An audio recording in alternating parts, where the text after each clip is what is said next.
Magandang umaga sa ating lahat. Ako nga pala si Binibining Liza May Abrenica Banyal at ngayong araw ay ating tatalakayin ang tungkol sa anim na makrong kasanayang pangwika.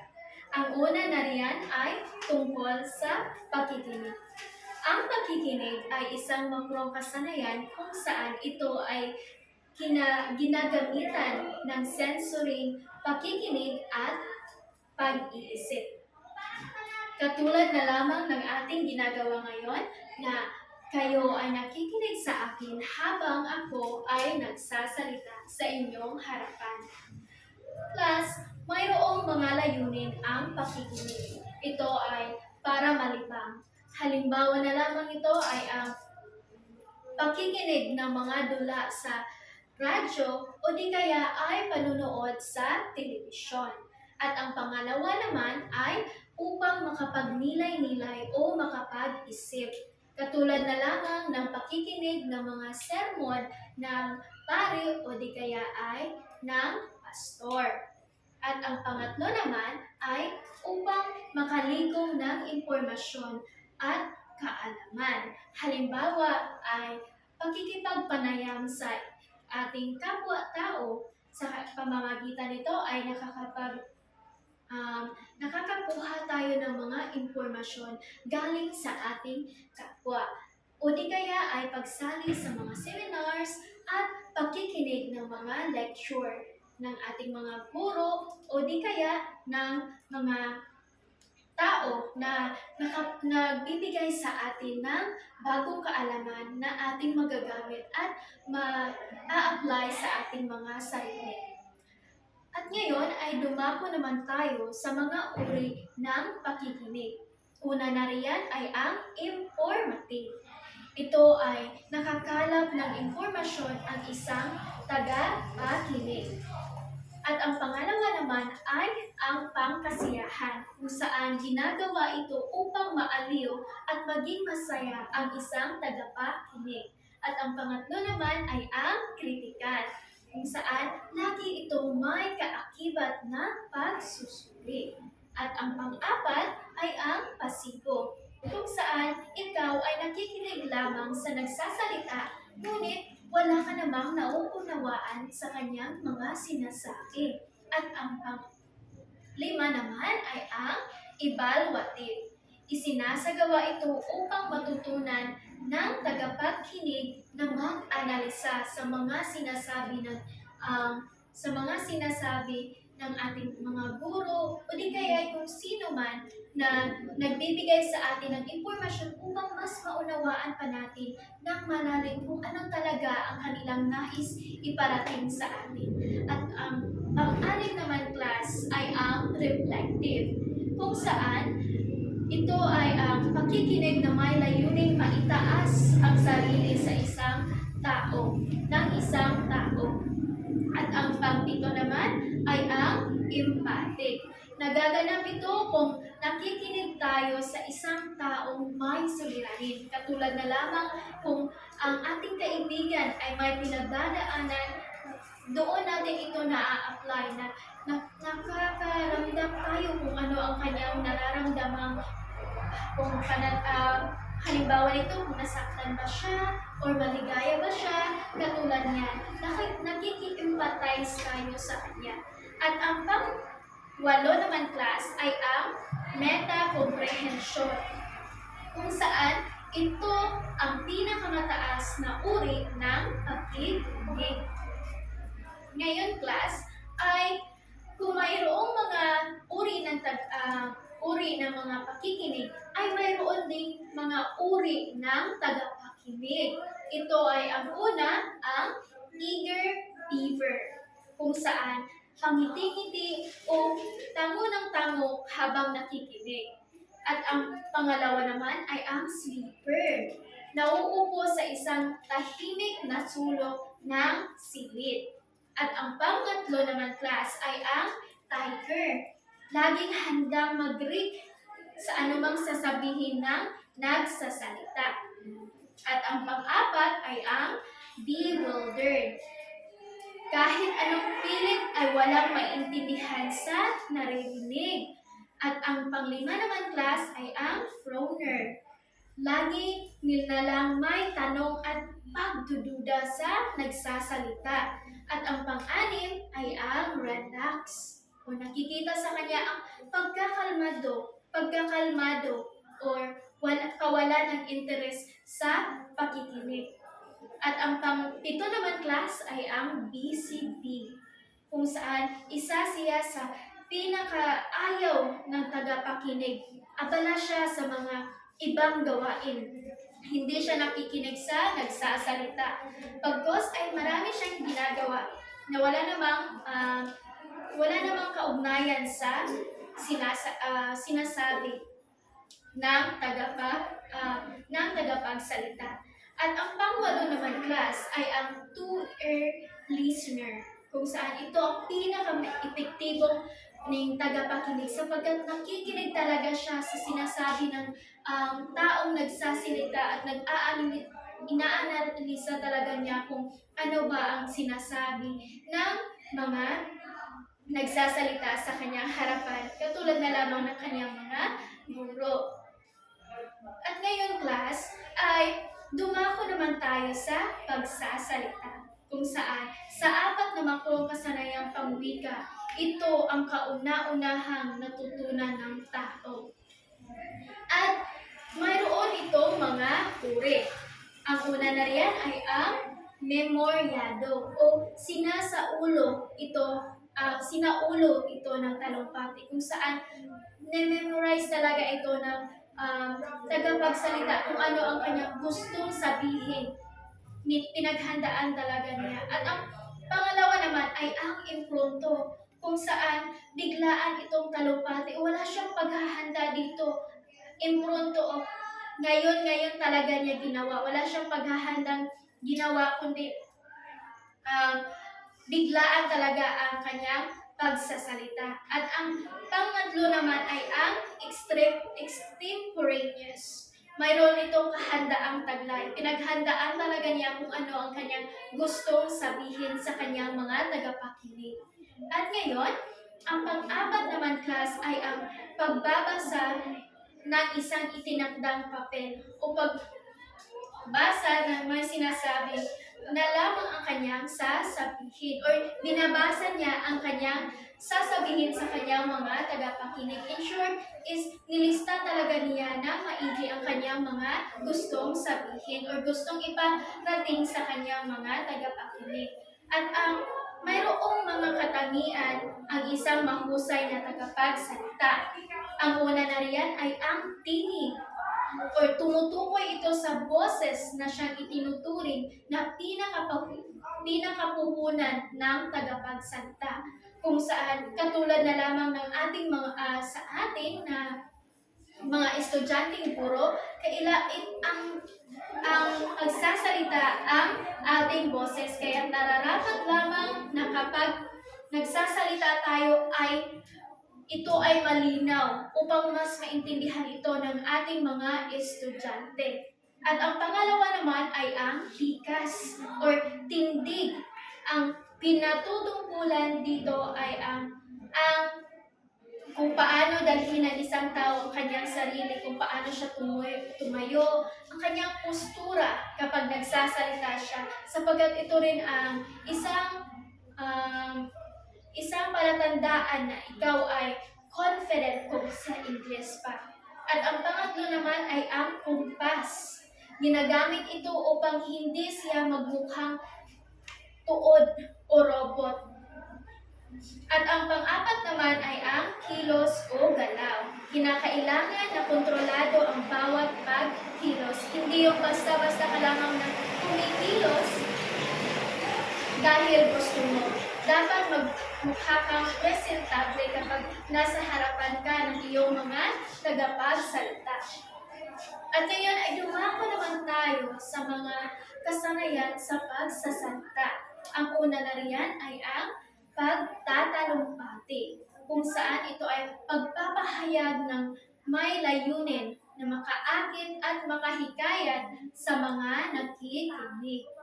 At ang pangalawa naman class, ito ay ang pakikipanayam o pag-uusap ng dalawang tao o grupo. Halimbawa na lamang ito ay kapag nag-uusap tayo sa ating mga kaibigan or kapag tayo ay mayroong leksyon na pinag-aaralan na gusto nating magbigay ng ating mga sariling ideya, iyan ang halimbawa ng pakikipanayam o pakikipag-usap sa ating kapwa. At ang pangatlo naman class ay ang pagdedebate. Binubuo ito ng pagtatalo ng dalawang kupunan. Diba?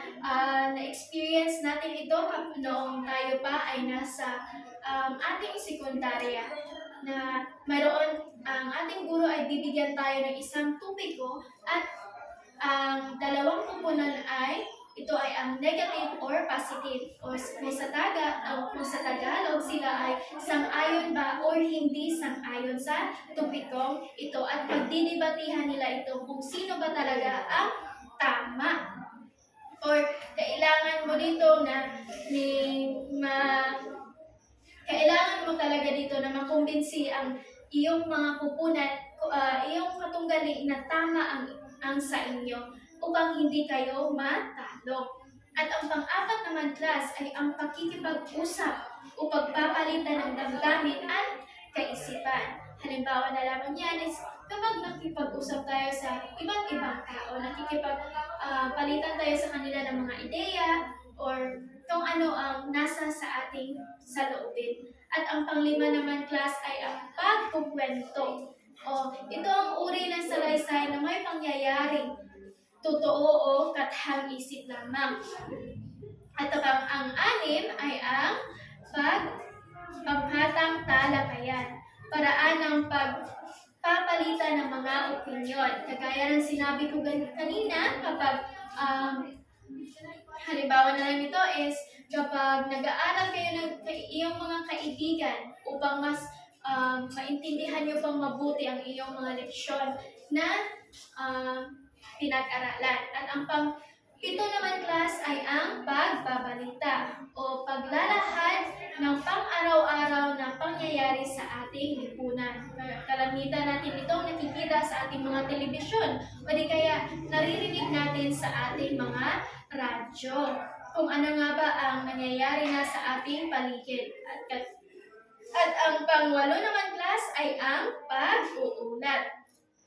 Paglalahad na nagbibigay ng impormasyon sa isang paksa. At bilang isang estudyante ay palagi natin itong nai-experience.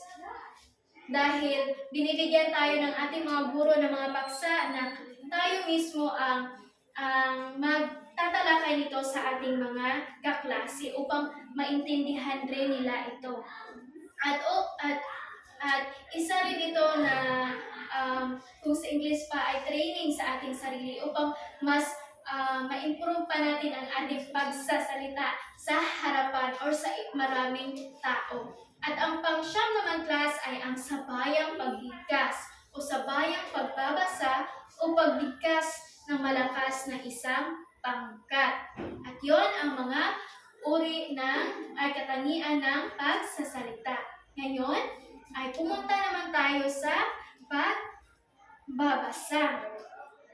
Ang pagbabasa class, ito ay ang pagkilala at pagkuha ng mga ideya at kaisipan sa mga sagisag na nakalugbat.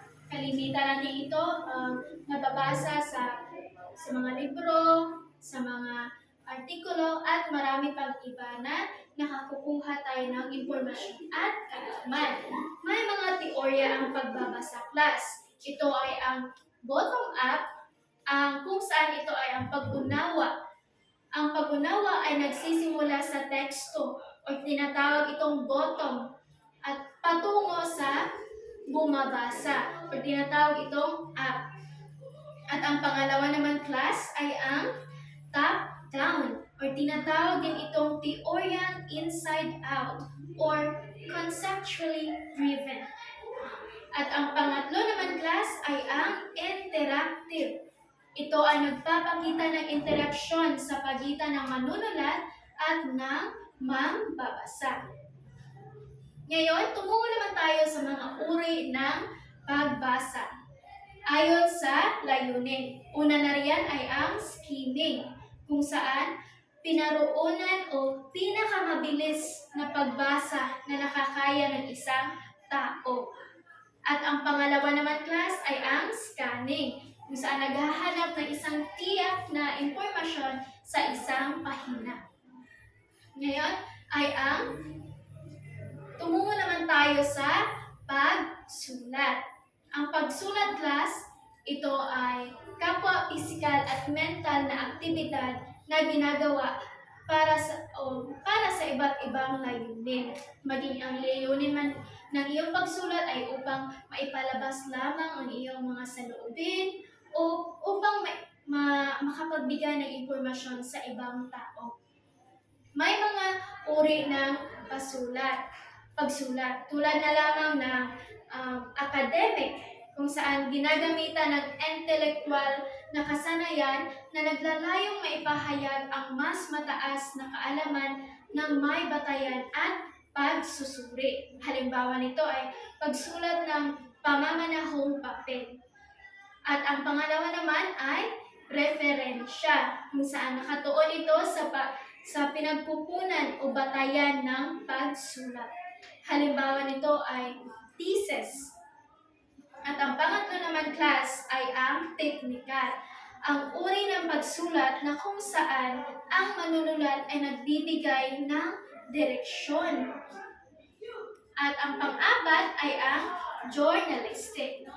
Karaniwan itong nakikita sa mga dyaryo o pahayagan, halimbawa, ulat ng panahon, ganon. At ang panglima naman class ay ang professional. Uri ng pagsulat na nakatuon sa isang tiyak na propesyon. Halimbawa na lamang ay kung ikaw ay isang doktor, kailangan mong gawin ang medical na abstract ng iyong pasyente. At ang pang-anim ay ang malikhain, kung saan gumagamit ito ng malikhaing kaisipan. Dito natin ipinapalabas ang ating mga imahinasyon upang makabuo tayo ng isang senaryo na kung saan magagamit natin sa ating pagsulat ng istorya, nobela o kung ano pa man yan.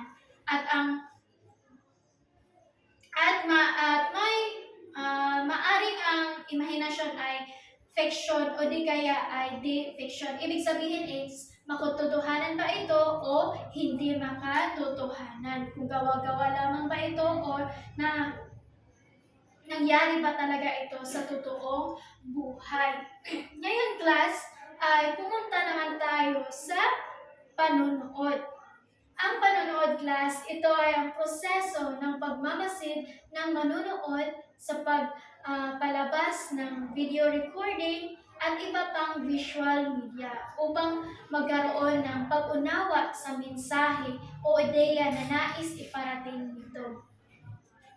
May iba't ibang uri ng panunood.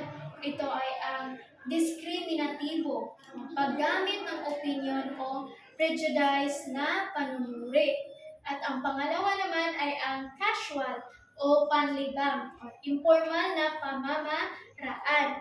Ibig sabihin class ay parang katulad lang ng ginagawa natin kapag nakikipag-ugnayan tayo sa ating mga kaibigan, sa ating pamilya. Casual na ginagawa natin kapag nandyan tayo sa mga taong kasama lang natin or ang taong malalapit sa atin. At ang pangatlo naman class ay ang komprehensibo, kung saan nagpapahalaga lamang sa mensahe at hindi sa ibang detalye.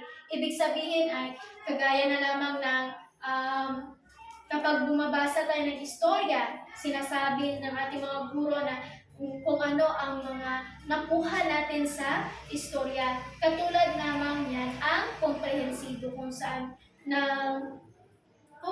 nakatuon lamang tayo sa aral na makukuha natin sa isang istorya at hindi na tayo nakatuon sa iba pang mga mensahe na nais iparating ng istorya sa atin. At ang pang-apat naman class ay ang critical, kung saan gumagamit ng pagbubuo ng hinuha, kung saan ito talaga class ay ating pinag-iisipan ng mabuti kung ano ang um, kung saan or ano talaga ang mensahe na nais iparating sa atin, at nakatuon tayo sa sa mga detalye talaga na naroon sa isang istorya. At ang panghuli naman class ay ang pananaliksik. Na bakit nga ba kabilang ang pananaliksik sa makrong-kasanayang pangwika? Ang pananaliksik class, ito ay isang mahalagang kasanayan sa wika sapagkat nagbibigay ito sa atin ng kagamitan para maunawaan ang wika, mapabuti ang ating kasanayan sa komunikasyon at maging kritikal na mambabasa. At narito ang mga dahilan kung bakit kabilang ang pananaliksik sa makrong kasanayang pangwika. Una na riyan ay upang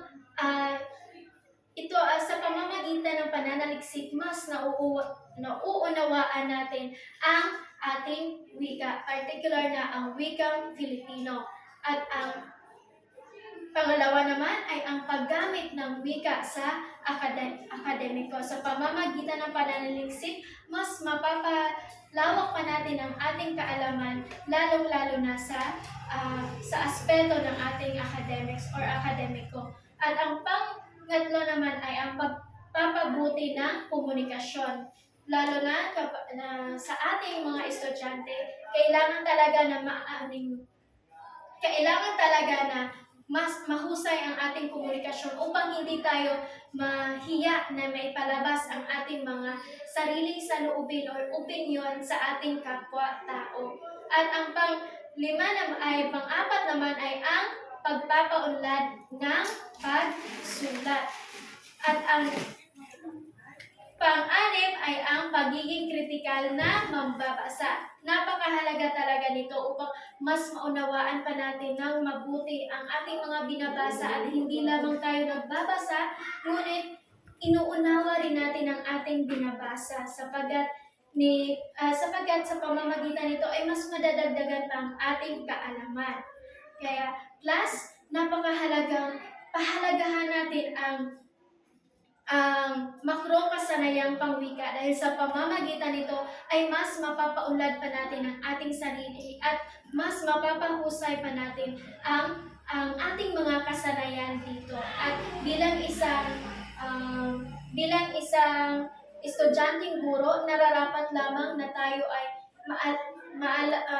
nararapat lamang na habang tayo ay nag-aaral ay mas mapalawak pa natin ang ating kaalaman upang sa susunod na tayo ay magtuturo na sa aktwal ay maibabahagi rin natin sa ating mga estudyante na mas mapalinan din nila ang kanilang kaalaman at kakayahan sa pamamagitan natin.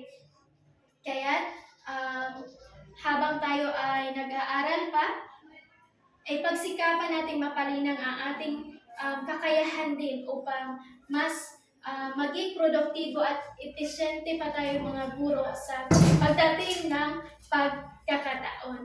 Kaya napakahalaga talaga ng makrong kasanayan sapagkat sa pamamagitan nito ay napapalinang natin ang ating kakayahan sa pagsulat, pagsasalita, pagkikinig, panonood, pagbabasa, at marami pang iba na napaka-importante naman talaga dahil sa pamamagitan nito ay magagamit natin ito upang mas mapalinang pa ang ating mga sarili at